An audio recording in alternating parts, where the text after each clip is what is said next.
अजिंक्य काय म्हणले डॉक्टर? लय काय झालं नाही ना? मुक्का मार लागलाय. काय गरज होती काय माहिती? अरे तुम्ही कुणी शालू काढून देत नव्हतं म्हणून. आणि होय ग, तुला मी काढून देतो म्हणलं होतं ना. आणि शालू काय लगेच काय पळून जाणार होता होय? अरे माझा जीव गमत नव्हता म्हणून बाबा. आता हे कितीला पडलं हा? आणि होय ग, तुला काढायची काय गरज होती? जेडीला सांगायचं होतं. अरे तिला मी सांगितलं होतं की, पण ती मी कुठेतरी बाहेर निघून गेली. अगं जीजे, आता मला काय माहित शालू काढायचं एवढं महत्वाचं आहे ते. नाही तर दिलं असतं की मी काढून, मग एवढं काय झालंच नसतं. अहो तरी बरं विकेंड राहुले लगेच आले आणि मग मी सचिन दादा बी आला पोरं घेऊन. मम्मी घरात नव्हती ना, तुम्हाला शोधायला गेली होती बाहेर. आणि त्यात मी बी घरात नव्हते. जिजीला एकटीला काहीच सुधरत नव्हतं. जीजे, डॉक्टरांनी काय सांगितलं ऐकलंच ना? म्हातारपणात धावपळ करायची नाही. त्याला काय जाते सांगायला? तुझ्या लग्नात काय तो काम करायला येणार आहे वे? अगं पण आम्ही बाकीचे आहेतच की. तू तुझं दुखणं वाढवून घेऊ नको. नाही वाढत. रोज जरा शेक घेईन म्हणजे होईल कमी. आणि हा, ती औषधं पहिली घ्यायची वेळेवर. घेते बाबा. आजा जेडी ती शालू आण ग. वय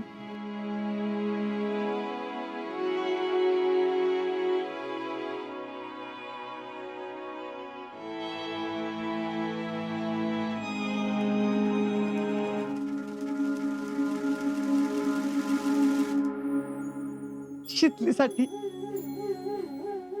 तुझ्या आईचा शालू. हे शालू सोबत तिच्या सगळ्या आठवणी मी जपून ठेवल्यात बघ. आजा आज तिची मला लई आठवण येते बघ. तिची लई मोठी स्वप्न होती, संसार असा करन तसा करन, पण देवाने तिला संधीच दिली नाही. आज तिच्या रूपानं शीतल आपल्या घरात येते. आजा पोरा मला वचन दे की शीतलची सगळी स्वप्न तू पूर्ण करशील. तिला कशाची कमी पडू द्यायचं नाही.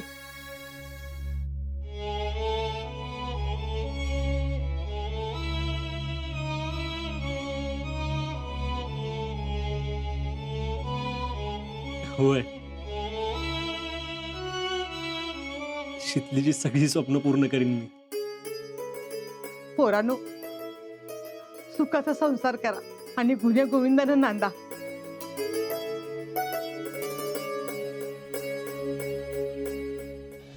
शितले, अगं अशी नांदणार आहेस का काय? अगं तुला काय कळतं का नाही? अगं आपलं काही शेअर आहे वय. सॉरी.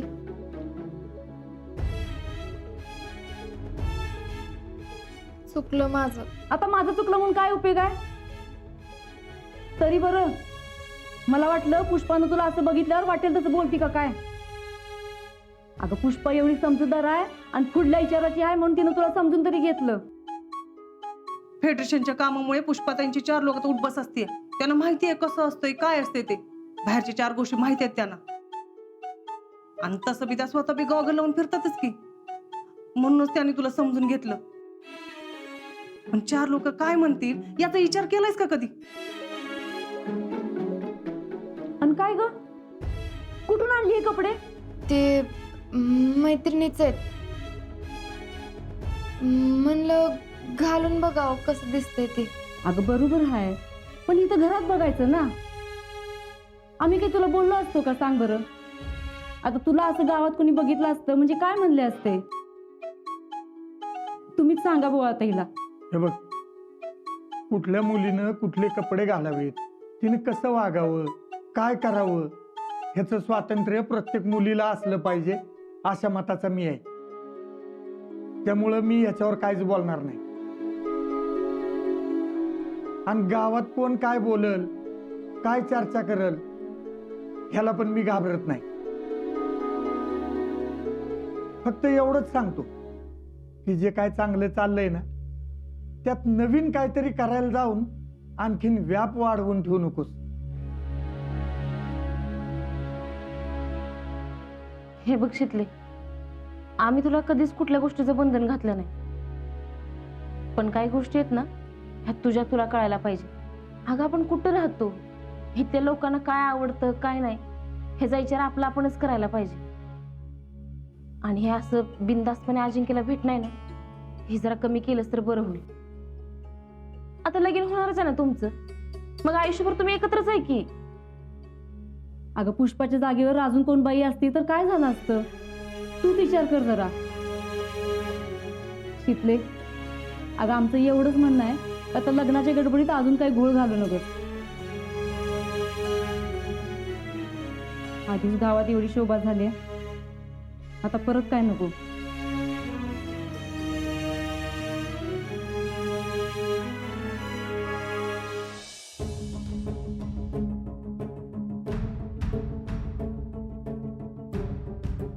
दुष्काळात 13वा महिना आणला या म्हातारीनं. आधीच लग्नाचा काही खर्च कमी होणार आहे म्हणून म्हातारीने खर्च वाढून ठेवलाय. कशाला मरायला तिकडे गेली होती काय माहिती. सुरी कुठे आहे? अगं आणि इकडे ती सुरी. आणि इथं काय करतेस तू? काय नाही. मग कर काहीतरी.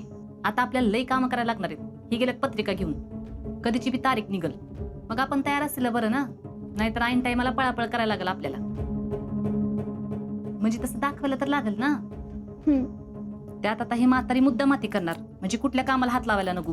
बसून आरडारी करायला रिकामी. पाहुणे रावळे येतील, मग त्यांची सोय करायला पाहिजे ना. नाहीतर ह्यांना बोलायला तोंड मिळेल अजून. पुष्पाने हे केलं, पुष्पाने टॅम केलं, समधीकडे सांगत सुटेल म्हातारी. म्हणून आधी हिला खुश करायला पाहिजे.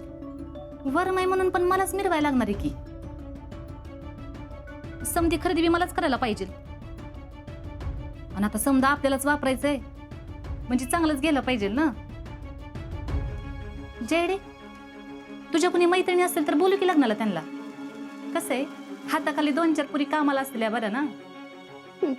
आणि हा, तू पण मला कामात मदत कर, नाहीतर एकटीचा पिट्टा पडायचा माझा. कधी एकदा अजिंक्यांचं लग्न होईल ना, असं झालंय. एकदा काही लगीन झालं की अजिंक्यांकडनं ही घर मी माझ्या नावावर करून घेणार आहे. लवकरात लवकर लगीन होते बाई.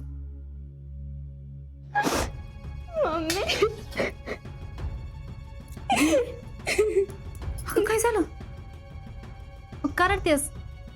तुम्ही माझी साधी एक बी इच्छा पुरी करू शकत नाही. अगं बोल की, मी वाटेल ती करायला तयार आहे तुझ्यासाठी. मम्मी, मला अजिंक्यांबरोबर लग्न करायचंय. काय? वय, माझं त्यांच्यावर लई प्रेम आहे. अगं प्रेम करायच्या लायकीचा माणूस आहे का ती? मग का मला लहानपणापासून स्वप्न दाखवली? अगं पण त्यांच्या डोक्यात आर्मीचं खुळील असं काय वाटलं होतं का आम्हाला? पण काय फरक पडणार आहे माझं अजिंक्यांबरोबर लग्न झालं तर? अगं येडी का खुळी आहेस तू? आर्मीवाल्यांचा आयुष्याचा भरोसा नसतो का काय? मम्मी, मला आयुष्यात दुसरं काय बी नको. मला फक्त अजिंक्य पाहिजे. मी त्यांच्याशिवाय नाही जगू शकत. अगं वय, पण त्यांना बी तसंच वाटायला पाहिजे ना. जाऊ दे, जी झालं ते चांगल्यासाठी झालं. हे बघ, आणि त्यांच्या संग तुझं लगीन लावून मला काय तुझ्या आयुष्याची वाट लावायची नाही. मस्त चांगला पोरगा बघू आपण त्यांच्यापेक्षा. तुला वनवास भोगायला येत नाही ह्याचा आभार मान देवाकडं. आणि हे बघ, काय बी झालं तरी मी तुझं लगीन अजिंक्य संग लावून देणार नाही. आणि एक गोष्ट ध्यानात ठेव, तिथून पुढं त्यांच्यासाठी डोळ्यात नासवा गाळायची नाही तर रडू नको.